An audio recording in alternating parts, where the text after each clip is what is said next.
David Livingstone is my name, and I'm the author of 5 books on the history of the occult. I can start with The Dying God is the first one, which is going to be, which is largely treating the subject that we're planning to talk about tonight. It's basically the history of the cult, tracing the history of the cult as far back as I could to at least ancient Babylon and following it to the French Revolution. Then I wrote Terrorism, Illuminati, Black Terror, White Soldiers, Transhumanism, the History of a Dangerous Idea, and most recently, which is Order Abcal, which is a 6-volume set. Well, if you don't mind me just picking up on one word, a sort of trigger word you say there, the Illuminati, terrorism and the Illuminati. I mean, most people, they see this as a kind of crazy conspiracy idea, which has been made popular in things like card games and by Robert Anton Wilson in his kind of spoof books, but that there's really nothing to this. Right. Well, there's 2 ways that you can view the term. So the reality is that there was a group, a secret society formed in 1776 by a former Jesuit named Adam Weishaupt, German's pronunciation, and whose goals was effectively something along the lines of some kind of New World Order. So what happened is that it was banned in Germany, in Bavaria in particular, in 1785, I believe, 1786, 77. And so for that reason, scholars, mainstream scholars, have been leaning towards the theory that they stopped existing. It's a well-known fact that in his own words, Weishaupt basically swore that he was going to be able to revive his order in some other form, and the order did manage to survive in many places outside of Germany, and ultimately, there's plenty of evidence that shows that the Illuminati were effectively responsible for the French Revolution of 1789. But that's a big assumption to make there. Can you give us an idea of what the connection is between this German occult group, a secret society that was allegedly really extinguished by the German authorities? Yeah. And then the French Revolution, which was an enormous.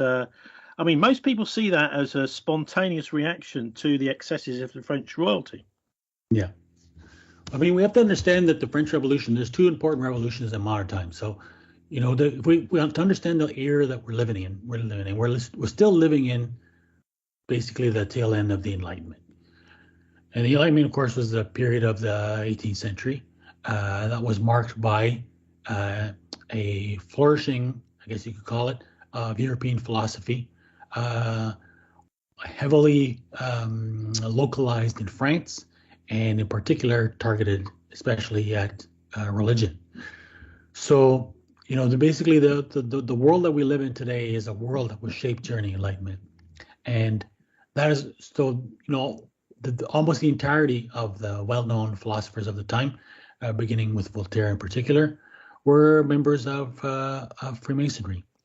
Many of them, in fact, were also members of the Illuminati. We have to remember, the thing is, the Illuminati is the name that's chosen to, has become popularized to refer to the top level of the conspirators. But the reality is that there was many other organizations, and that Illuminati was one of many, maybe not the most important. There were already developing branches of Freemasonry. Also very influential was Martinism. In fact, I would argue that Martinism was probably more important and influential than the Illuminati, because the Martinist orders are the ones that did survive and serve, and the leading actors, occult actors in the world today, do trace their heritage, in particular to the Martinist orders. So, about the specific details about the role of the Illuminati, there's plenty of evidence that was already provided. There's John Robison's book, Proofs of Conspiracy, which is a good start, but far better is Barrel's book, French historian. I think it's a multi-volume book with extensive detail. And it's far too much for me to even begin to summarize. I'm just, it's it's a well-documented history, and it's a proof to the extent of the manipulation of history in modern times, to what extent that idea can be sort of downplayed as being just a conspiracy theory. I suppose if you're able to make something happen, something as big as the French Revolution, and actually put out a very effective cover story, then that cover story is reinforced throughout history. It's very unlikely that people are going to get to the bottom of what really happened. But you're talking a lot here about the occult. I mean, people sometimes link this, and I think quite rightly, with mysticism. Yeah. Can you just explain what those two words mean and separate the two? There isn't really a separation. So, the occult is basically a word that's used by Western academics to refer to a particular Western mystical tradition. So, there's been even arguments of whether you can make such a distinction, but there's a particular trajectory. So, because mysticism is its own path, there are difficulties in describing exactly what it means, but it usually means some kind of experience of the divine or the spiritual, direct experience with the divine and spiritual. And so the occult is basically that collection of societies and teachings that have sought mystical experiences. And so there's a particular history that's associated with the West. It overlaps in many ways, often, especially with the mystical traditions of the Middle East and sometimes of the Far East. But the one that is prevalent here in the West is the Western version. So for that, basically, you have to go back. You can, tracing backwards, you have modern movements like the New Age movement that stemmed out of the Theosophical movement, founded by Elena Blavatsky at the turn of the century. I also mentioned the Martinists. These are all groups that emerged out of the early 18th century, as did the Freemasons. The Freemasons themselves originated with the Rosicrucians. The Rosicrucians, like the Freemasons, in many ways trace their descent to the Templars. And so the legend of the Templars is that basically they preserved a Hermetic tradition, or tradition of Hermeticism, which is supposed to be an ancient Egyptian mystical tradition that survived since the early years of the first millennium. And so that's basically, you have a combination of Hermeticism, of astrology, of Gnosticism, and I guess you could consider some influences of Sufism. That's all sort of cross-influenced each other to contribute to the Western esoteric tradition. Well, I suppose us Brits, we tend to look with a certain amount of admiration on the Phoenicians, as a former big naval empire power. I mean, the British Royal Navy, they kind of sailed around the world. They'd stick their ships off of the coast of some country, and they'd shell people until they kind of did what they said. It was a very kind of bullying thing. But the Phoenicians were similar in the way that they used trade as a way to get their talons into a lot of the spiritual life, for example, of one of the countries they were dealing with. The British, of course, did that as much as they could with China and the Opium Wars, things like this. So where do the Phoenicians fit into this tradition? Because you were talking about, the Dying God book, looking at tracing this right back. The Phoenicians seem to me to be quite an important force in history. Yes, exactly. So there's two important sort of nodes in this history. So there's the ancient tradition of the Dying God, and then there is the 6th century BC, when that Dying God tradition was appropriated, I guess you could say, by the Magi of Babylon, and that incepted the beginnings of the Kabbalah, which is really, as I mentioned to you earlier, is where it all started. So that's really the origin of the Western occult tradition. So so there's two ways of looking at it. There's the legendary aspect, and then there's the truly historical aspect. And so if you look, there's some sort of semi-historical and some more fanciful versions of this story. But basically, the idea is that because the Bible talks about the sons of God, so before the flood, the sons of God came and basically interbred with the daughters of men and created, or the Elohim is what they're referred to in the Bible, and so it's translated in English as the sons of God. And they produced a race called the Anakim. And so the Anakim were responsible for all kinds of violence and corruption on the earth, which led to God commanding the flood. And so modern interpretations of this have taken that to refer to the creation of the Aryan race on Atlantis. But that's another tangent, but just to give you an idea of where that goes. So what happens is that the flood destroys corrupt humanity, but then you get survival of the sons of Anak, as they're referred to in the Bible. And so the story is that when Moses liberates the Israelites from Egypt, he brings them back to the promised land, the land that was promised to Abraham, which is part of the basis of the covenant. And when they enter Israel, they are commanded to conquer the land of the Canaanites and a lot of their affiliated peoples like the Amorites and so on and so forth. And so the Israelites are apparently afraid because these people are, basically frightful. And they're described as the sons of Anak. So it's basically to say that the Canaanites were descendants of the Anakim.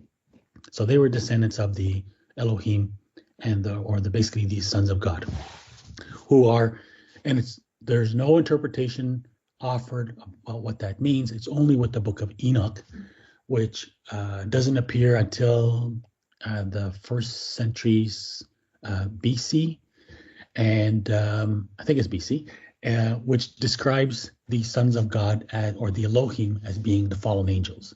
And these fallen angels apparently not only interbred with human beings, but that's where they learned what was later called the ancient wisdom. So they taught them all kinds of forms of magic. Okay, so what you're implying here is that these guys survived the flood. So I'm not implying anything. I'm just telling you what legends are believed. Okay, so yeah, right. So this is the story to account of how the occult tradition was introduced to humanity, to attribute it ultimately to the fallen angels. So this is the occult interpretation of history. The reality is, so first of all, is that when the Israelites were returned to the Promised Land, another part of the requirements was that they were forbidden to worship the gods of the Canaanites. And those gods were mainly two. It was Baal and his wife, sister, spouse, Astarte. And ultimately, they were part of a trinity that consisted of El, the father god, and his wife, his spouse, which was the goddess Astarte, and their son was Baal. So Baal was at the same time, he also had basically in a relationship with effectively what would be his mother and his sister at the same time. And so this trinity, basically, the Baal represented the sun, Sun, and Astarte represented the planet Venus. And those two were always considered to be close together because the sun, the Venus is the first planet to appear at sunrise. And this is why, in mystical tradition, they're always closely affiliated. And so the Latin name for Venus is Lucifer. So what you find is basically this Baal and Astarte were effectively a kind of like a single androgynous deity. And what a lot of critics of Christianity like to claim is that he was false, like most of the pagan gods, supposedly falsely described as an evil god by his Christian critics. The reality is that academics will tell you that there is such a thing as what's called a chthonic deity, and that's a god that is typically associated with underworld. So in most of the Middle East, you'll find these gods. You have gods that are often associated with, as I said, the underworld, and they're typically treated as evil gods. So Baal was such a chthonic deity. He was believed to preside over the underworld and the spirits that lived there. So the concept there is that he was the lord of the spirits, essentially, or demonic entities, whatever you want to call them, who were believed to be the souls of departed people. So this is how this idea of ghosts has survived in our culture, and that's how the idea of hell came to be associated with being a realm below the earth, because originally, this dying god, as being referred to, was always associated with the underworld. And so do you find that this one dying god, there's many versions of it throughout the Middle East, and there's variations on the story, but typically the story is the same. And it's usually basically, as the son, he was believed to be born in December 25th, and to die in winter, and to resurrect in the spring, because basically he was worshipped as a fertility deity who was responsible for the life cycle of nature and the cultivation cycle. So this is why typically, because he was associated with fertility, he was usually represented with a phallus. And so this is how in his Egyptian version, he was represented he was Osiris, and he was typically represented with an obelisk. And what else can I tell you? So basically, the fundamental rituals that were associated with it. So again, there were magical rituals that were performed in the worship of Baal, and these are called apotropaic. It's a kind of magic. It's called apotropaic magic, and what that means is it's a kind of magic that's its intent is to repel evil. So the idea is, in the simple dualism of these early peoples, was that you had good gods, and for good gods you do good things, and you have bad gods, these chthonic deities, and for them you have to do bad things. You have to do bad things for them because that's what they're asking for. If you don't do what they ask, they might do something bad against you, or if you make them happy, they could do something mean to your enemies. So typically what was involved in these rituals was, this is what's referred to in the episode of the golden calf in the Bible. So the golden calf, academics tend to identify the golden calf with the Apis bull, and the Apis bull is associated with Osiris. And it's very common throughout the Middle East that the dying god is usually associated with some kind of horned animal, most often some kind of cow, and often a goat. So the Bible talks that when Moses was up on the mount receiving the Ten Commandments, the Israelites gathered their jewelry and formed this idol that they worship in the form of pagan revelry, as it's described. And what's implied there is that there's what's usually associated with these rituals is that there's some kind of intake of intoxicants, and then there's dancing and loud music, and then unfortunately, what was commonly practiced was the slaughter of an infant child, which again is a form of apotropaic magic, because the most evil act you could do is to kill an innocent baby. So this. Yeah, sorry to interrupt you, but there is a tremendous amount of evidence now that the Phoenicians were well into this. That this exactly they were doing this child sacrifice. In fact, that they would mingle bones of sacrificed animals with bones of sacrificed children, and so. As traders, they obviously tried to keep a lot of this stuff secret from the people they were trading with, but they had a most definite child sacrifice cult as part of their culture. Absolutely. So it's referred to in the Bible as the passing the children through the fire of Moloch. So Moloch is effectively another name for Baal, and he's identified with Saturn. And that's why the early Babylonian festivals were dedicated to Saturn. They're called, I think, the Zagmuk festivals. And it was a 12-day festival. And so what happens, I'm going to give you one of the tangent here before we come back, but just to say where this goes, but basically that Babylonian festival became, what was involved is that it was a 12-day festival, a revelry where the roles were reversed. And so that the servants would take on the roles of the masters, and the masters would take on the roles of the servants, and was kind of a playful interchange where the servants could joke around and give their masters all kinds of ridiculous tasks to perform and things like that. It was supposed to be a festival, but what it was supposed to end in was the killing of the king. And so James Fraser is the one who's explored this in the most detail, as far as I know. And this is where because the king is the living embodiment of the sun god or the dying god. And so if ever he becomes frail, then there was believed to have been a danger that, the life of the crops could be threatened. So he had to be replaced. So usually he was killed to be replaced by, a more virile successor. And what James Fraser suggests is that these early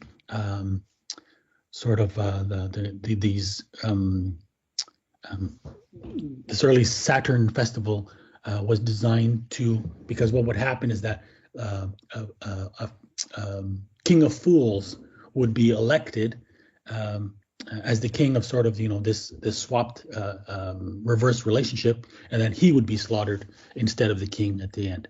So what happens again, this 12-day celebration in Roman times became the Saturnalia, and then that Saturnalia evolved in two directions. It evolved into the Mardi Gras festivals and carnivals around the world, and as well as Christmas, which then as well appropriated the date of December 25th as the birth of Jesus, when of course it's not known what day he was born on. So back to the Phoenicians. What happens is, as I said, so this is the cult that the Jews were told to stay away from, but they did the opposite. They completely immersed themselves into it. And so what happens is that the story of the Bible, basically from the Exodus of Egypt down to the Babylonian captivity in the 6th century, so a period of maybe 800 to 1,000 years, was a period of constant lapsing of the Israelites. It became basically they had veered away so far away from their actual Jewish religion to this pagan cult that even the temple itself, the Temple of Solomon, was polluted with the various elements of the pagan cult. And so effectively what I argue is that the Jews, the Israelites, sorry to say, would have been indistinguishable from the people around them because, in terms of culture and ritual practice, it would have been identical to that of the Canaanites.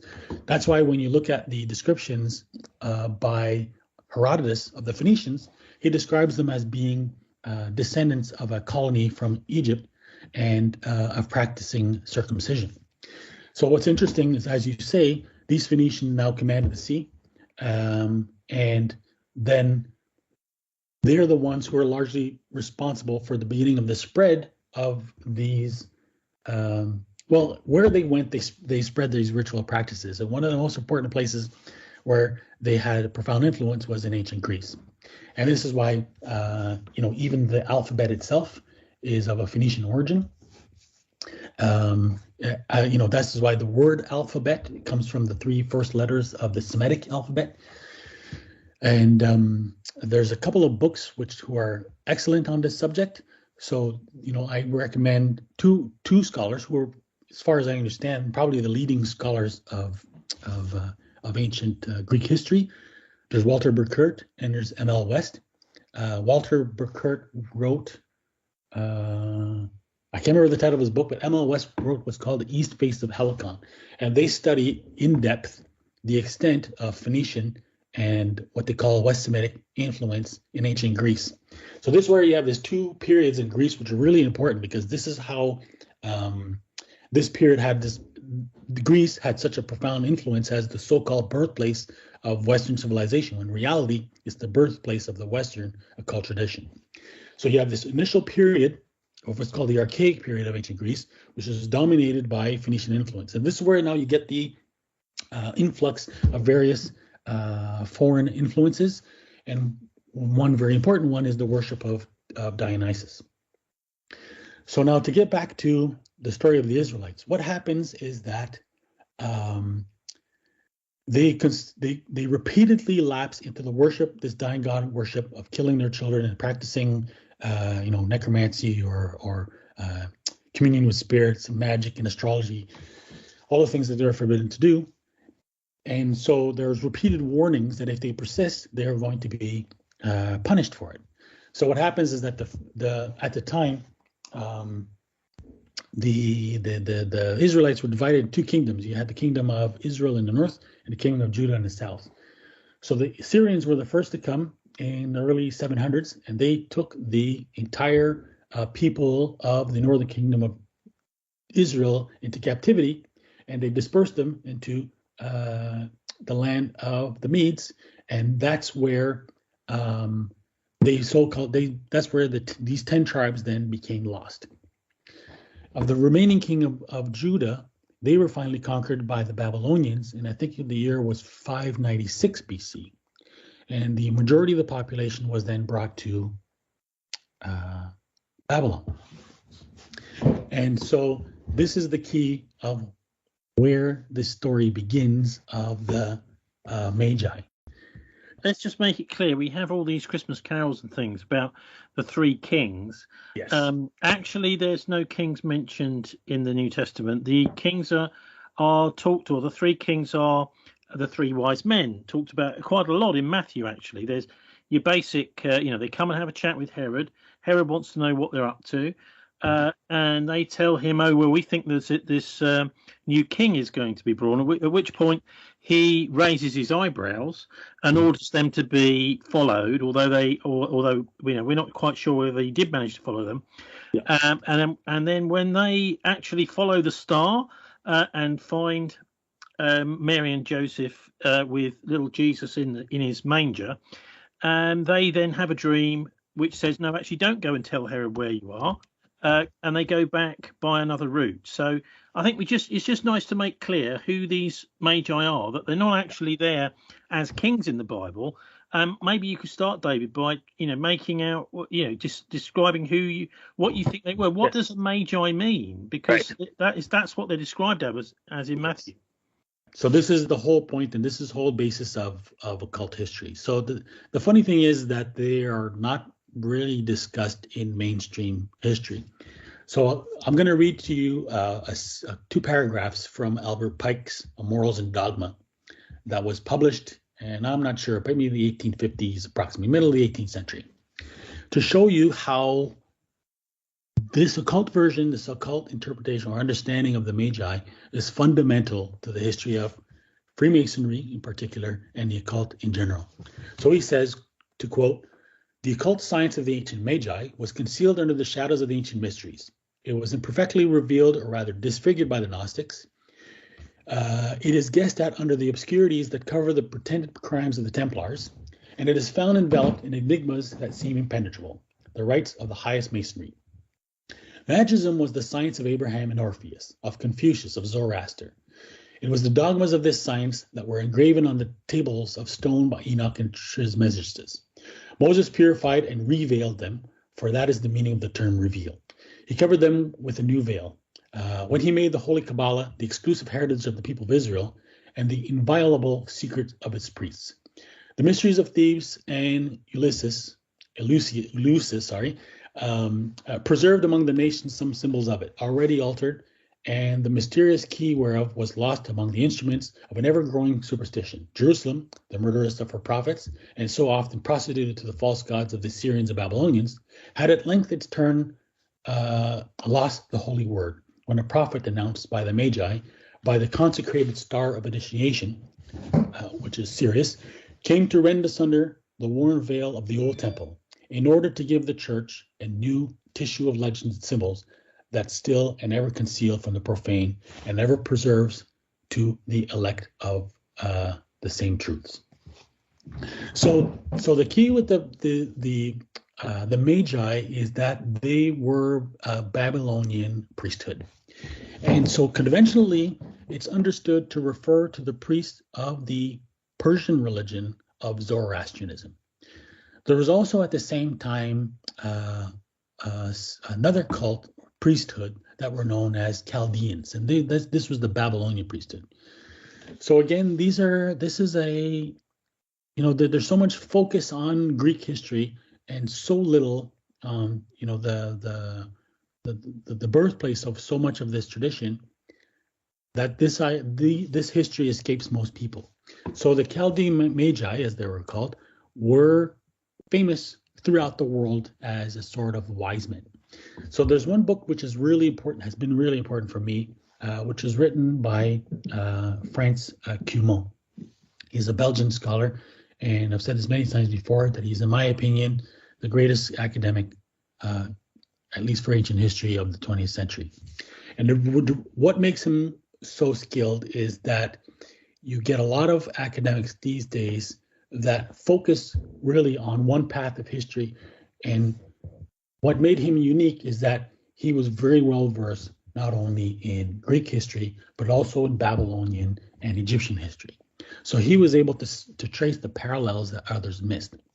So the important key here of what Cumont demonstrated is that, first of all, you have to start with this notion that the Magi were priests of the religion of Zoroaster, or what's called Zoroastrianism. It's a Persian religion. It's well known for having two gods, Ahura Mazda and Ahriman. Sorry if I pronounced that badly. Who basically were in eternal cosmic conflict. And so what Cumont points out is that the Magi that became famous throughout the world practiced a number of doctrines and beliefs that had nothing to do with Orthodox Zoroastrianism. There's another book by R.C. Zahner as well too, called Zurbanism, which is another book which explains this diversion.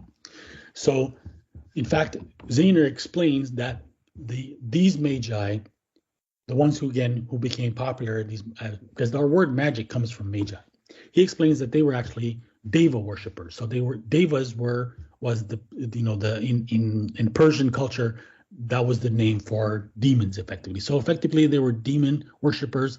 They were worshippers of Ahriman, the evil god.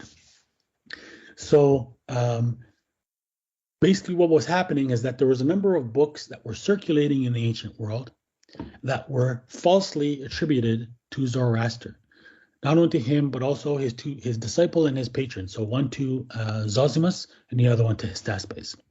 So there's no survival of these books, but there's elements of it that survived in other people's books. And that's how Cumont was able to sort of partially reconstruct what have been beliefs of the Magi.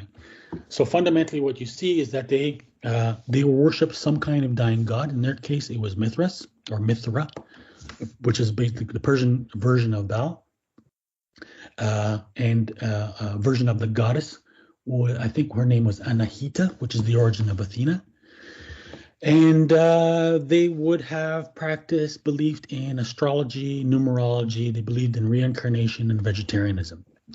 So now again, back to Greece. So this is where it's important, is that in Greece, we already have a sort of a bedrock of this dying god tradition that was existing there through the survival of various, the worship of Dionysus and various other versions. And so what happens is that in the year, I think it's 538, Cyrus conquers Babylon from the Babylonians, and he releases the Jews from captivity. What happens at this point is that the majority of them are allowed to return to Israel and to rebuild the temple. But they don't all return there. Some of them go to Egypt, and some of them end up in Greece. Because what's important here is that the Persian Empire conquered the entire area of what is today Turkey. And so on the very westernmost part of Turkey was a region called a Greek-speaking region called Ionia. And it's well known that the first beginnings of Greek philosophy began there. And again, what historians don't tell you is that those philosophers emerged under Persian occupation, even though they're referred to as Greek. And so when you look at, if you look at the what they call the pre-Socratics, the earliest Greek philosophers, their ideas all hold elements that are similar to the Magian cult. And in particular, you can read Heraclitus, and he says what's very interesting. He gives one of the most damning pieces of evidence, and this comes from the 5th century BC. And he says himself, I can't remember, I'll have to paraphrase it, but he says that the cult of Dionysus was borrowed from the Magi, and that's an infernal cult dedicated to the phallus. So the cult of Dionysus was key because it was the earliest form of the ancient mysteries in ancient Greece.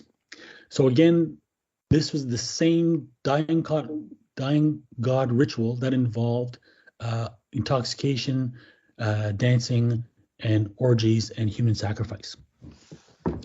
And so from the cult of Dionysus, you get the cult of Orpheus. And there's all kinds of legends here. I can't remember. I'm not going to go into all the details, but I'll tell you that Orpheus was identified with a teacher or the same name or whatever of a man called Musaeus. And if you look at the ancient writings, Musaeus was usually identified with Moses. And so now at this time, you'll find that there's numerous claims that the earliest Greek philosophers derived their teachings from the Jews, from the Magi and sometimes from the Jews. So in particular, there's Aristobulus, who is a Jewish historian of the 3rd century BC, and he specifically claims that Plato derived his knowledge from the Jews. So effectively what you're looking at here is that the Greek philosophy, here's where I recommend a book by F.M. Cornford called From Religion to Philosophy, which talks about this period of Magian influence in ancient Greece. Because what's important is that a significant transformation happens here, as it happens in many parts of the world. This is also the 6th century, which is often referred to by scholars as the axial age, because there was so much in the transformation of world religions and ideas that took place in that century. So what you have is this archaic, more ancient religious tradition in Greece, which was dedicated to the worship of Dionysus and these other gods, which now gets supplanted by this new cult, especially the cult of Dionysus, but also the advent of Greek philosophy. And so that has been taken in our time by Enlightenment philosophers to suggest that the Greeks, because the Enlightenment was the so-called age of reason, so they were trying to see history as an evolution of reason, which is why they suggested that the Greeks were rejecting religion in favor of reason, and they were abandoning superstition in favor of empirical thought. The reality is that the Greek philosophers were actually adopting a new religion, and that religion was the Magian cult. And that's why when you look at the fundamental teachings of the earliest philosophers, particularly Pythagoras and Plato, you can see that it was derived from Magian teachings. And this is the way that they were viewed ever since. And this is why throughout history, Plato has always been viewed as one of the major founding figures of the Kabbalah by Jewish Kabbalists as well. And this is why now you can see why Albert Pike will claim this heritage for the Magi. So what happens now, in short, to tell you how this finishes, is basically this Magian cult is basically early Jewish Kabbalists who were, because the world at the time did not know who Jews were, so they basically confused them as Persians or Babylonians. And so this cult then spread more and more, especially with Greek influence.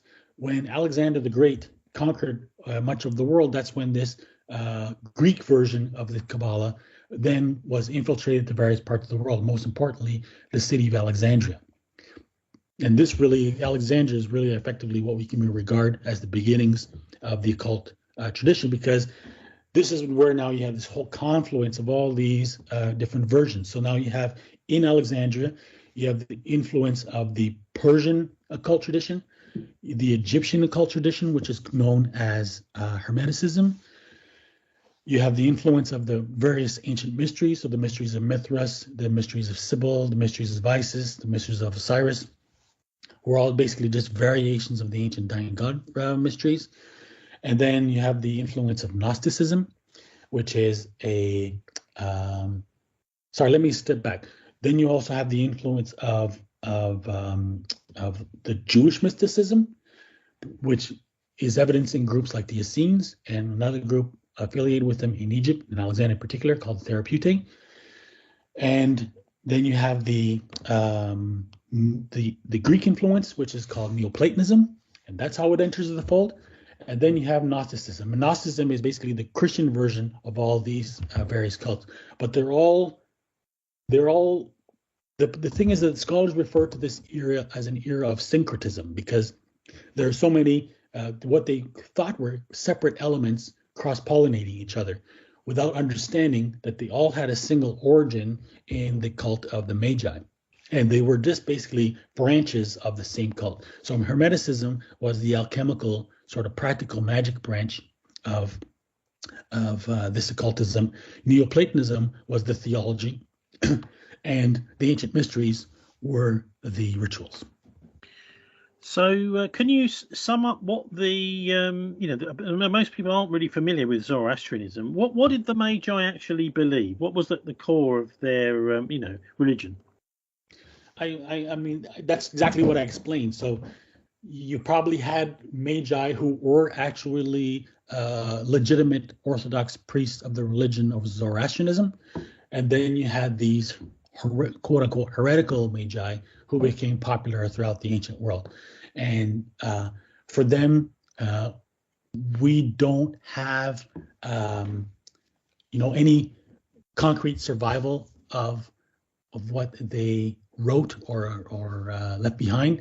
It's a belief system that has to be reconstructed. So it's a lot of circumstantial evidence, enough circumstantial evidence to make a case, but it's not clear. You get a better understanding of what they believed out of the belief systems that were constructed from what they supposedly left behind. So we get a better idea from, like, to give you an example, the one belief that holds all of these that's shared with all of the groups in the syncretism in Alexandria, so between Neoplatonism, Hermeticism, and Gnosticism, is the belief of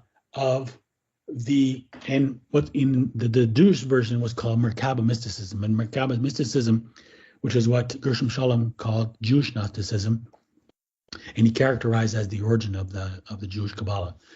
So the fundamental belief is that there are 7 heavenly planets, or 7 heavenly gods associated with each of the planets, and each associated with a metal.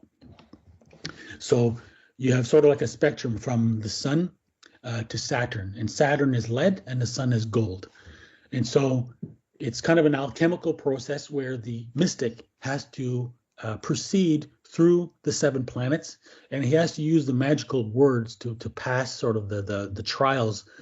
If you want to know, some of this is referred to in the movie the Ghostbusters, and anybody interested to understand how this works.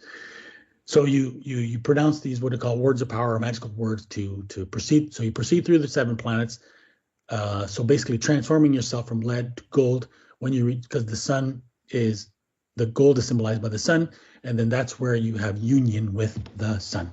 In Merkaba mysticism, the sun is a god who is described in the book of Ezekiel as in his chariot, and this is where the symbol is essential, because the chariot, God is apparently sitting on a chariot held by 4 creatures, and these creatures have 4 heads, and they're standing on a wheel inside a wheel.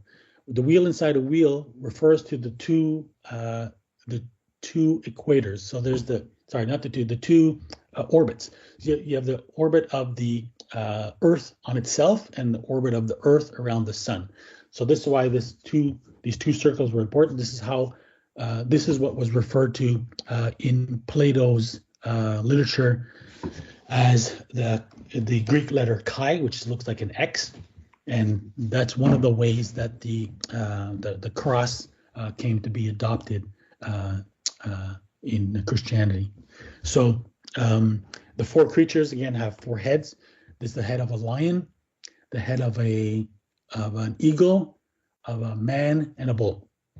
And what those represent is the four sectors, the four seasons of the zodiac, each represented by a different sign. So the bull is Taurus, the eagle is Scorpio, the man is Aquarius, and the lion is Leo.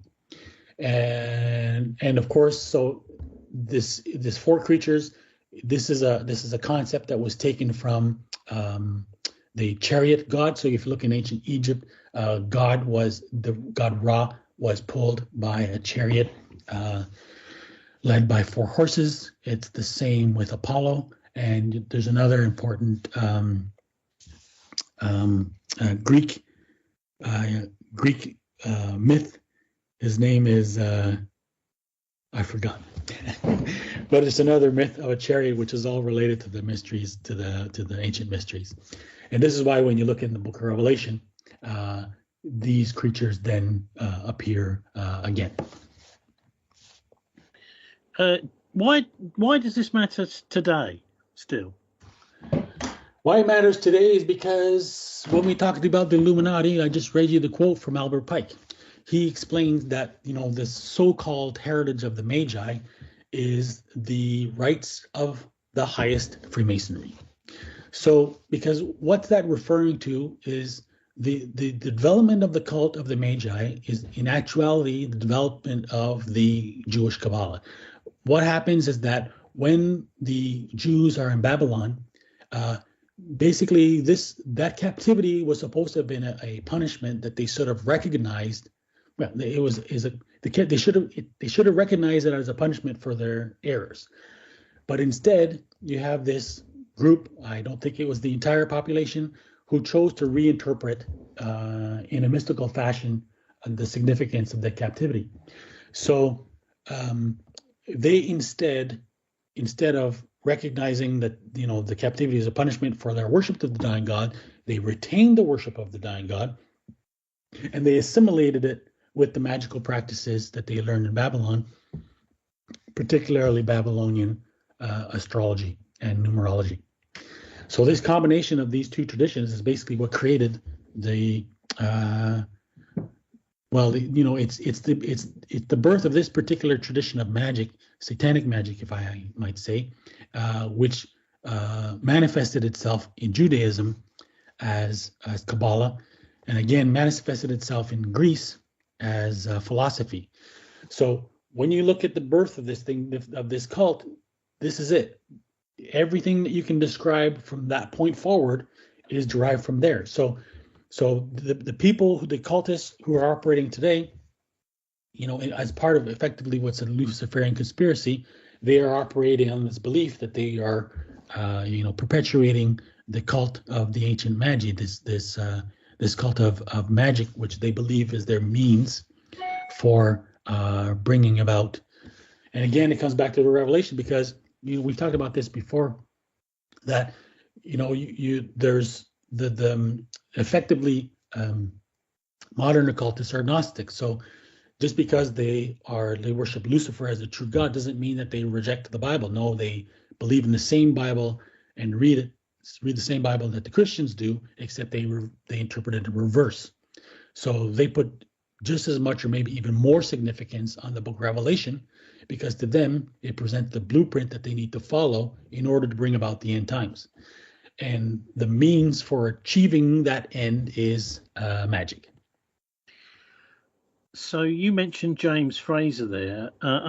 He talks a lot about. There's others that do a lot of this linking back. The Margaret Murray and her book, which is The God of the Witches, another one, The Witch Cult in Western Europe. What they do is they trace back into not so, back into medieval and before that, but they're looking particularly at Christmas as the big pagan festival of the year, the fire festival, and really nothing to do with Christianity at all. No, it doesn't.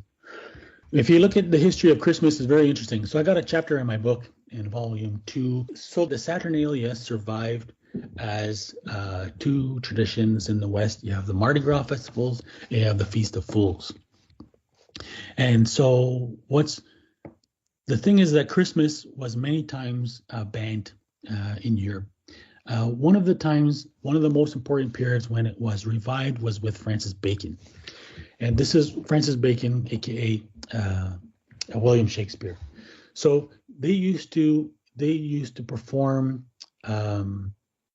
Christmas festivals at what are called the Inns of Court. And the Inns of Court were originally founded by the Templars.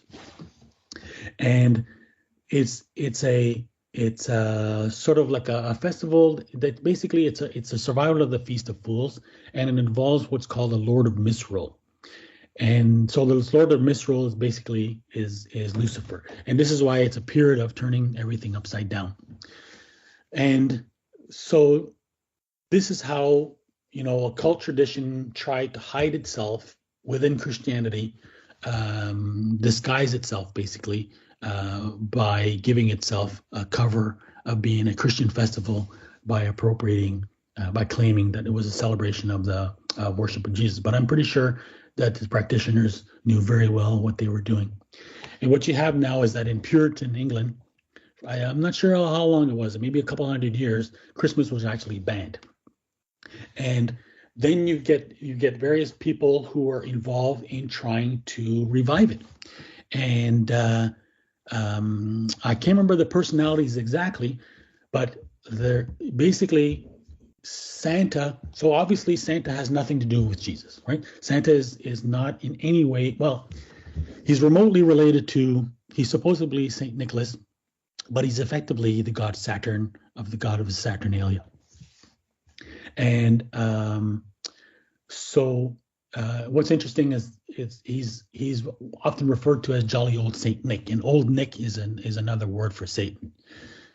The people who are responsible for reviving, stimulating the repopularization of Christianity were typically people who were associated with the cult and Satanism. Like I give you an example, unfortunately, a person like Charles Dickens, who was a friend of people like Edward Bulwer-Lytton, who was really the chief Satanist of the 18th century. And then I can't remember the details, unfortunately, that are all in my chapter, but it's basically that circle of people. Just to give you an idea, it's really interesting because there's a period in the mid 18th century that's called a movement called Romantic Satanism, and it's a group of people who are all inspired by Milton's Paradise Lost. So the key people there were William Blake, who was influenced by Swedenborg, belonged to the Swedenborg societies. The whole a lot of literature there done by Margaret Schuchard, which is fascinating. And then you have William Godwin. William Godwin is considered the founder of philosophical anarchism. You have his wife, Mary Wollstonecraft, who is the founder of one of the founders of feminism. I've got a great article that I reference in my book that basically describes her as a female Illuminati. They were all friends with a group. They were all connected to a group. I think they're called the Johnson Circle. Friends with people like Michael Paine. Is it Michael Paine? What's the name of the American revolutionary author? I think Thomas? Thomas Paine. Thank you, Thomas Paine, and who was as well listed as a member of the Illuminati. So these are all people who basically, were effectively Satanists. And so this circle also included two authors, two members of the Skull and Bones, who were responsible for the fabrication of the flat Earth myth. So, the idea has been popularized. It's almost taken as standard history that people in Columbus's time thought the Earth was flat. Nothing could be further from the truth. It had long been known since a few centuries BC that the Earth was round, a globe, and but they were trying to create what was called the conflict thesis. So this is typical of the period where they're trying, because this is how now you connect this group to the lunar society that connects Charles Darwin, Thomas Huxley, Galton, because this was their way, and of course stemming from the Royal Society, which was a Rosicrucian society. And their goal was to use science and to create the argument, the perception that science was in conflict with religion. So they invented various myths of history, and one of those that they invented was the story about the supposed belief that the Earth was flat in Columbus's time. This story was first, if I'm getting the story correct, written by John William Draper, and so I think it's, if I remember correctly, it's from him that we get the contributing to the revival. No, it's not him. Contributed to the revival of Satan. So you get people like I think he's connected people like Nathaniel Hawthorne. Nathaniel Hawthorne is another one, because he's another one who sort of revived the popularity of the Feast of Fools, or the like the maypole ceremonies and those kinds of things. So yeah, anyway, so they sent that entire group. So they were the ones who were really popularizing, of course, Charles Dickens' Christmas Carol, and this is from that point forward that you get a return of the celebrations of Christmas, and ultimately, basically to where we are today. Well, it's interesting. I noticed that the Greek Orthodox Patriarch this Christmas in December 2022 has been saying what many, Christian leaders have said over the centuries, which is everything at Christmas seems to be focusing on people spending as much money as possible, right, and acquiring goods, services, but particularly physical things, rather than seeing it as a spiritual festival anymore. But I wonder, David, if it's just simply a bit of clever deviousness by the original Christians trying to encompass the fire festival in winter, because of course this was actually probably the most popular part of pagan culture, right, that the people just did not want to relinquish. A great party, lots of drunkenness, a bit of debauchery as well in the middle of winter, and yet you're telling them to give up this important way of actually, in a way, cursing winter, saying no, we're going to have a nice hot fire and loads to drink, and we're going to really celebrate. It would have been very difficult to persuade pagans to say, well, no, you're not going to do that anymore. You're just going to sit in your hut and, I don't know, have a reading of the Psalms or a mass or something instead. Yeah. No, I know what you mean. So there's two stories there. There's a story of how the worship of Sol Invictus, effectively, which is another form of Mithras, was appropriated to Christianity. So there's numerous ways that happened. The problem there is that a lot of the early Christian fathers were influenced by Philo-Judaeus, and he was a Jewish scholar, and he was largely responsible for attempting to marry Neoplatonism with Judaism. And so what's interesting is that Philo-Judaeus he's one of the primary sources for describing the worship of the Therapeutae, which were a group who were affiliated with the Essenes. So there's effectively two sources on the Essenes. There's Josephus, and there's Philo-Judaeus indirectly, just to show you that he was a devotee of the occult. And so Philo-Judaeus is the one basically, so he took the Neoplatonic Trinity, which was taken from the pagan Trinity, and he interpreted it in Judaism. And this is where he came up with the idea of, he thought that I think it would have been the Logos, identified it with the first begotten of God.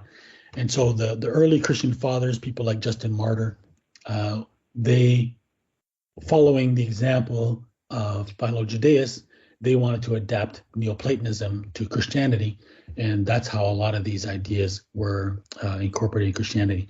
And part of that involved, this is why there were numerous accusations from very early on about the various elements of Christianity being borrowed from the mysteries, most notably the Eucharist.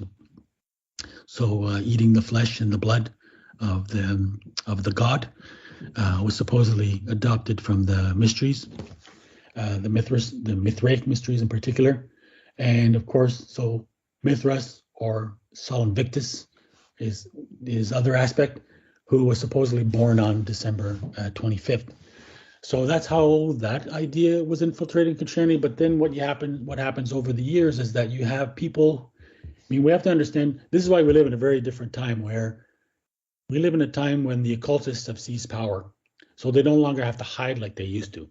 They still have to hide to a degree because Satanism is still not popular. But when the Christian church was in power, it was a totally different story. They would be burned at the stake for going public with any of their practice. So they always had to disguise themselves. So they find numerous ways to do that. So like I mentioned, practicing the Feast of Fools would have been one, and Christmas would have been another. And so these would have been people who were consciously Satanists, who knew that they were disguising their practices to keep it hidden, or at least muffled. And so I think what's happening in our time is that, this is why the Satanists of the 18th century, they're the ones who are responsible for reviving the festival of Christmas and effectively promoting this figure of Santa at the expense of Jesus. So now today we have two simultaneous festivals. You've got Santa and you've got Jesus. So some Christians will celebrate it as a Christian festival celebrating the birth of Jesus, when the sort of the popular, the lay culture effectively is not looking at it as a Christian festival at all, but more of a cultural tradition, which involves this figure of Santa, without recognizing its origin. Because we have to remember that this is like the four seasons of the zodiac. This is the four creatures of the chariot of Ezekiel. The four seasons. That's why there's four festivals throughout the year, which are the most important satanic festivals, and that's Easter, St. John's Day, which is the summer solstice, Halloween, which is the fall equinox, and Christmas, which is the winter equinox. So I think effectively what's happening is that you mean the winter solstice? You mean the solstices and the equinoxes? Yeah. So I think what's happening now is you have this subversion of of this opportunity effectively to inject this satanic culture onto the society unwittingly. Well, yes. I think also it would be a good idea to look a little bit at Aleister Crowley, because he's somebody who everybody kind of knows in the UK. They're not quite sure how he fits into all of this. As a Satanist. I remember reading that I think it was 1938, he was invited to speak at Oxford University to the Poetry Society, and the vice principal got wind of this at the university, and so sent him a polite letter, which I think was copied to the Guardian at the time, saying, well, actually, no, you're a Satanist. We don't really want Satanists coming and speaking at the University Poetry Society. And they addressed that to him in Kent, and the one of the local websites near where I was brought up talked about Crowley as studying Freemasonry in Lock's Bottom in Kent, which is also the site of the US Ambassador's house on a private gated estate Keston Park there, which actually also had on its eastern the road up to Biggin Hill, which is, I mean, I know we're getting a bit obscure here, but there was a satanic sign on the outside of the estate, just next to the road entrance in and out of it, which is also gated. Anyway, so this is the area where, as a school child, I used to mess around with Nick Land, and in the same on Keston Common and Hayes Common. And I just wonder if you could say something about Land, because he's a very interesting guy to be at school with, and he is also, as you've said, talked he's done this treatise called The Dark Enlightenment. We were talking about the other Enlightenment, the much more recent one earlier on, and I just wonder what you make of him, because he's endorsed, as you said, this thing called the Order of the Nine Angles. So can you just tell us a little bit about the Land and the Accelerationists, the Dark Enlightenment, and then maybe take a look at the Order of the Nine Angles, because they are quite definitely involved, most definitely in very serious terrorism, and yet still haven't actually been banned in the UK. Yeah. Well, there's a lot there. I mean, so what I mentioned is that earlier is that what I'm trying to do, David, is to show how I think a lot of this stuff is extremely relevant today. That it's not. This tradition is very under the surface. As soon as you start scratching, you start to find it. Yeah. So just in support of what you're saying, I say that scholars like to say that the Illuminati was disbanded, but I say that probably more influential was the Order of Martinism. And so an important leader of the Martinist cult, this is why I'm getting to what you're saying, was Papus, French occultist. And so he sort of effectively merged the traditions of Martinism and what's called Synergism, which was founded by a guy named Saint-Yves d'Alvet, the French occultist. And so most of the leading cultists of the time were affiliated with some way. An important student of Papus would have been René Guénon. And you have, I can't remember what years, I think in the 20s, the 30s, you have the formation of what's called the Fudosi, which is like a federation of synergist and Martinist organizations. And this is where Harvey Spencer Lewis got his exercised a lot of influence. He was the founder of AMARC, the American Rosicrucian Society. And out of there, one of the leaders of this federation was Victor Blanchard, who was the founder of, he was the Grand Master of what's called the Polaire Brotherhood.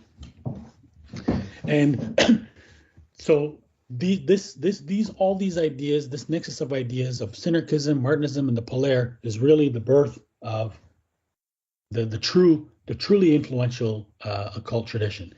This is where you get all the ideas of the Priority of Zion that were popularized by Dan Brown. And the leaders today of this tradition, I can name two of them at least. One of them is Alexander Dugin, and the other one is his friend in France. His name is Christian Boucher, who is the head of the OTO, the French OTO, which is Aleister Crowley's organization. So this is a large part of Dugin's plans is to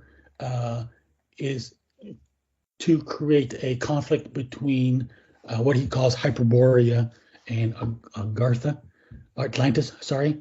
So he looks at the East as being the representatives of the Hyperborean tradition, and this is basically because his entire philosophy is based on the Polaire Brotherhood, and which is against Atlantis, which is represented by England and the United States. And part of that strategy involves funding and supporting right-wing groups across Europe. So much of the rise of the far right in Europe in at least the last decade, maybe 15 years or more, has been through the support and funding of Russia. So this is why now you get this proliferation of groups around the world, and how they've evolved most recently is that now we're finally starting to see examples of right-wing terrorism. And so these right-wing terrorists practice a philosophy which they refer to as accelerationism. And as you mentioned, Nick Land is one of the architects of that belief. And this is how they're connected worldwide. So, of course, Nick Land has had an influence in the West, particularly on Peter Thiel. Peter Thiel is really, pretty much the granddaddy of the tech community in the United States, former founder of PayPal. He's also a Bilderberger. He's the founder of Palantir, which is a CIA-backed company, who helped who helped Cambridge Analytica breach Facebook data to in support of the Trump campaign. And so there's various groups, and this is how now we get back to the Ukraine crisis, because this is how one of the groups which is affiliated with this right-wing network would be the Azov Battalion. And this is another example of how the Ukrainian government has been funding and supporting not only right-wing extremism, but overt neo-Nazism, and which is a claim that Putin, correctly makes towards them, regardless of what his intentions are. I'm not justifying his intentions. I'm just saying that he's using the truth to his advantage. Isn't it the oligarchs which are the main funders of the Ukrainian Nazis? I thought, you've got your Kolomoiskys, people like this who, although the Ukrainian government is facilitating this, a lot of the money seems to come from these bizarrely Jewish oligarchs who have dual Israeli Ukrainian citizenship. Yes. So, it's one and the same. This is where, Putin derives his power, and this is how that network volunteered to support the Trump campaign. Yeah, do you want to just wind up by saying how you think best to deal with these people? Is there any solution to, or is it just that we've just got to understand who's pulling which strings? Yeah. Well, to be blunt, it's a centuries-long satanic conspiracy. Right? And the goal is to humiliate humanity by duping them into creating a new world order, which is effectively going to be their own prison. So humanity is being duped into building their own prison, and a prison of debauchery. That's the ultimate goal, and the ultimate humiliation. So the thing is, like I often say, is that because occultists like to treat the truth as something that can be hidden. And they like to talk about, the truth being suppressed and books being hidden, and because that's how they operate, because they operate not on wisdom, but on information. Because for them, ultimate knowledge is magic. And magic is basically just a fraud. And true wisdom, you can't take away wisdom, because wisdom is in every man's heart, man or woman's heart. But the problem is that we are living in a world where there's an apparatus in place to try to get us to deceive ourselves, to betray our conscience. So we're all born knowing what's right and wrong, but we are presented with versions of reality to induce us to, again, betray ourselves. So particularly a version of history. So this is why the whole idea of Western history is a fabrication, largely to help people, Westerners in particular, but the whole world effectively, to arrive at particular conclusions, to view the world a certain way which serves this agenda.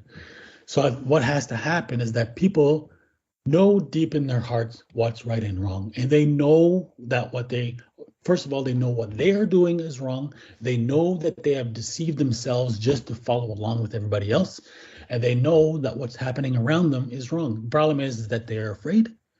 They feel overwhelmed. They don't see how their actions could have a consequence. And that's because they don't have belief in God, because God is the true power. What they need to recognize, they need to have more trust in themselves. They need to trust themselves to affirm deep down what they know is the truth, and to stand up for it, and to believe that they are not alone, because it's not about what they can do or any group of them can do. It's entirely, they can rely on God. God is the ultimate power, no matter what these Luciferian, what kind of power these Luciferians accumulate, it will never be not even a speck compared to the enormous power that God can wield. And that's ultimately what this purpose is. We're here effectively to discover just that, to recognize that, what we need to do is we need to discover the truth. So people need to read, they need to study, they need to understand what's going on, and they need to share that information to wake up other people.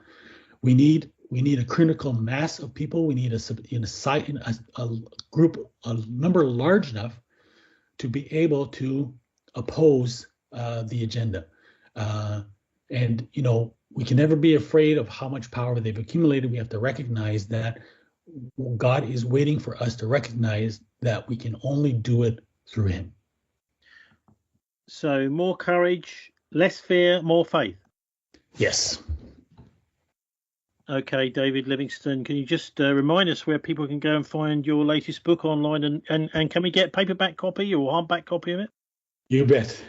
Thank you, Tony. My website is ordoabcal.ca. That's where you'll find online. So my 6 volumes, you'll see there's a menu at the top, 1, 2, 3, 4, 5, 6. For each from there, you'll see all the chapters of each of the volumes.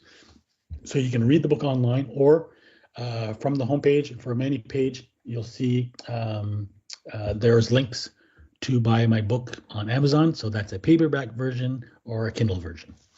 And of course, Kindle doesn't need to be read on a Kindle device. You can download the app to your computer and you can read it that way as well. Okay, David Livingstone, thanks for joining us. And a Merry Christmas. Thank you. Same to you.